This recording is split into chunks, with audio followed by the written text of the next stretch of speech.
नमस्कार, महसूलशाहीमध्ये तुमचे स्वागत आहे. तुम्हाला एक प्रश्न आहे. 40-50 वर्षांपूर्वीच्या एका साध्या सरकारी नोंदीमुळे तुम्ही कोर्टात केस जिंकू शकता, हे तुम्हाला माहीत आहे का? किंवा जुनं वाटपपत्र नाहीये म्हणून तुमचं जमिनीवरचा हक्क धोक्यात आलाय. घाबरू नका. आजच्या भागात आपण महाराष्ट्र जमीन महसूल अधिनियम 1966 मधल्या एका जादुई कलमाबद्दल बोलणार आहोत. कलम 157. आज आपण पाहणार आहोत की गृहीतक म्हणजे नेमकं काय, सातबारा किंवा फेरफारमधील जुन्या नोंदी कोर्टात पुरावा म्हणून कशा वापरायच्या, आणि हो, अशीच उपयुक्त माहिती हवी असेल तर आपला महसूलशाही चॅनल लगेच सबस्क्राईब करा आणि हा एपिसोड शेवटपर्यंत बघा, कारण मध्येच आपण एका महत्त्वाच्या विषयाची स्टेप बाय स्टेप माहिती देणार आहोत. चला तर मग कायद्याचं आणि तुमच्या फायद्याचं बोलूया. सर, महसूलशाहीमध्ये आपलं स्वागत आहे. मागच्या व्हिडिओवर अनेक कमेंट्स आल्या होत्या. त्यात श्री सुरेश पवारांनी विचारलं होतं की माझ्या आजोबांच्या वेळेचा एक फेरफार आहे, पण त्याचं नोंदणीकृत कागदपत्र नाही, तर त्याला कोर्टात महत्त्व आहे का? याच अनुषंगाने माझा पहिला प्रश्न आहे की कोर्टात कोणताही दावा सिद्ध करायला भक्कम पुरावा लागतो, पण जेव्हा तो नसतो तेव्हा हे गृहीतक किंवा प्रिझम्पशन ही संकल्पना काय आहे, ती कशी मदत करते? नमस्कार. प्रश्न खूप महत्त्वाचा आहे. हे बघा, सर्वसाधारण नियम असा आहे की कोर्टात जो दावा करतो त्यालाच तो पुराव्यानिशी सिद्ध करावा लागतो. बरोबर. पण गृहीतक म्हणजे काय? तर काही परिस्थितीत, म्हणजे सबळ पुरावा नसतानाही कोर्ट काही गोष्टी कायद्याच्या आधारावर खऱ्या आहेत असं गृहीत धरतं. अच्छा. हो, आणि याचा कायदेशीर आधार आहे महाराष्ट्र जमीन महसूल अधिनियम 1966च्या कलम 157 मध्ये. हे कलम सांगतं की सातबारा किंवा फेरफारामधील नोंदी खऱ्या आहेत असं गृहीत धरावं. यालाच प्रिझम्पशन ऑफ ट्रूथ म्हणतात. भारी. म्हणजे कायद्यातच अशी सोय आहे तर. मग हे कलम 157 नक्की कोणत्या परिस्थितीत शेतकऱ्यांच्या आणि सामान्य माणसाच्या कामी येतं? काय नेहमीच्या जीवनातील उदाहरणं देऊन सांगाल का? माझ्या अनुभवातून सांगतो, हे कलम अनेक ठिकाणी उपयोगी पडतं. एक उदाहरण घेऊया, भावाभावांमधील वाटपाचं. समजा दोन भावांमध्ये 60 वर्षांपूर्वी तोंडी वाटप झालं. एकाला रस्त्यालगतची जमीन मिळाली, दुसऱ्याला आतली, आणि तशी आणवारीची नोंद फेरफारामध्ये झाली. हो, असं खूप ठिकाणी झालेलं आहे. अगदी. आता रस्त्यालगतच्या जमिनीला करोडोंची किंमत आल्यावर दुसरा भाऊ म्हणतो की छे, वाटप झालंच नाही. अरे बापरे. अशा वेळी तो जुना फेरफार कलम 157 नुसार वाटपाचा एक भक्कम पुरावा म्हणून ग्राह्य धरला जातो. म्हणजे तो कागदच बोलतो. बरोबर. असंच दुसरं उदाहरण म्हणजे बहिणीने हक्क सोडण्याचं. पूर्वीच्या काळी बहिणीने साध्या पत्रावर भावासाठी हक्क सोडून दिला आणि तशी नोंद फेरफारमध्ये झाली. हो. आता तिची मुलं नोंदणीकृत हक्क सोड पत्र नाही म्हणून हिस्सा मागतात, तेव्हा तो जुना फेरफारच पुरावा म्हणून वापरता येतो. तुमच्या कुटुंबात कधी असा जमिनीच्या वाटपावरून वाद झाला आहे का? आम्हाला कमेंट सेक्शनमध्ये नक्की सांगा. आणि हो, अशीच महसूल आणि कायद्यांशी संबंधित सर्व प्रश्नांची उत्तरं मिळवण्यासाठी आपला महसूलशाही चॅनल आत्ताच सबस्क्राईब करा. सर, लोकांमध्ये एक मोठा गैरसमज आहे की नोंदणीकृत दस्तऐवज म्हणजे रजिस्टर्ड डीड नसेल तर सातबारा किंवा फेरफारमधील नोंदीला काहीच किंमत नाही.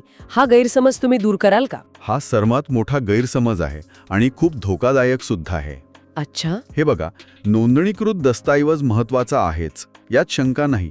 पण कलम 157 मुळे सरकारी दप्तरी झालेल्या नोंदींना कायदेशीर संरक्षण मिळतं. कायदा असा मानतो की सरकारी अधिकाऱ्याने ती नोंद कायदेशीर प्रक्रिया पूर्ण करूनच केली असेल, त्यामुळे ती खरी आहे. जोपर्यंत कोणी ती नोंद खोटी आहे हे सिद्ध करत नाही, तोपर्यंत कोर्ट तिला सत्य मानते. म्हणजे पुराव्याची जबाबदारी समोरच्यावर जाते. अगदी. आणि क्विक फॅक्ट सांगतो, माझ्या अनुभवानुसार 70% जास्त जुने जमिनीचे वाद हे नोंदणीकृत कागदपत्र नसल्यामुळेच होतात. पण कलम 157 मुळे अनेक लोकांना न्याय मिळाला आहे. जबर. म्हणजे ही नोंद तोंडी लावण्यापुरती नाहीये.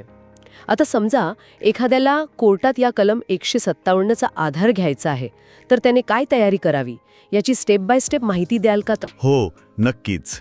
चला तर स्टेप बाय स्टेप बघूया. पायरी 1, कागदपत्रे गोळा करा. तुमच्या बाजूने असणारा तो जुना फेरफार उतारा, संबंधित सातबारा आणि इतर जे काही उपलब्ध कागदपत्र असतील ती सगळी आधी काढा. ठीक आहे. पायरी 2, वकिलाचा सल्ला घ्या. या प्रकरणात कलम 157 कसं लागू होईल यावर एका तज्ञ वकिलाचा सल्ला घ्या, कारण प्रत्येक केस वेगळी असते. बरोबर आहे. पायरी 3, दाव्यात स्पष्ट उल्लेख करा. कोर्टात दावा दाखल करताना या फेरफार नोंदीचा स्पष्ट उल्लेख करा आणि सांगा की ती तुमच्या हक्काचा आधार आहे. म्हणजे सुरुवातीलाच हे स्पष्ट करायचंय. हो. आणि मग चौथी पायरी, कलम 157चा युक्तिवाद करा. जेव्हा समोरचा पक्ष पुराव्याची मागणी करेल तेव्हा कलम 157चा आधार घेऊन युक्तिवाद करा की ही नोंदच पुरावा म्हणून गृहीत धरावी. वा, ही माहिती खूपच मोलाची आहे. हे लक्षात ठेवलं तर पुढे मोठा फायदा होईल. ही टीप ऐकल्यानंतर तुम्ही तुमची जुनी कागदपत्र तपासणार का? आणि हो, लाईक करायला आणि शेअर करायला विसरू नका.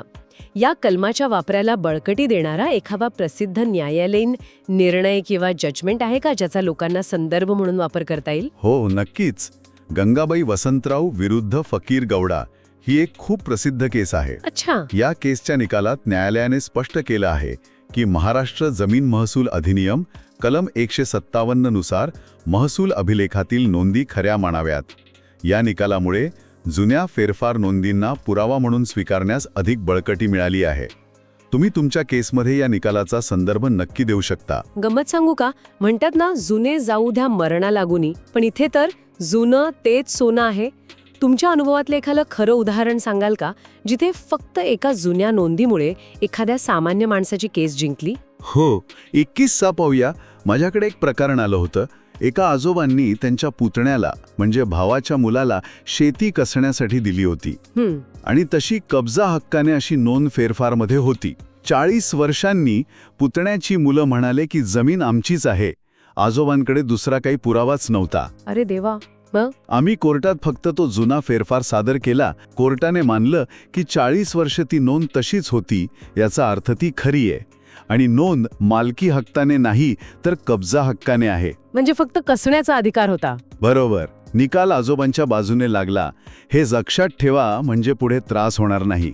तर आज आपण महसूलशाहीमध्ये पाहिलं की महाराष्ट्र जमीन महसूल अधिनियम 1966चं कलम 157 हे सामान्य माणसासाठी किती महत्त्वाचं आहे.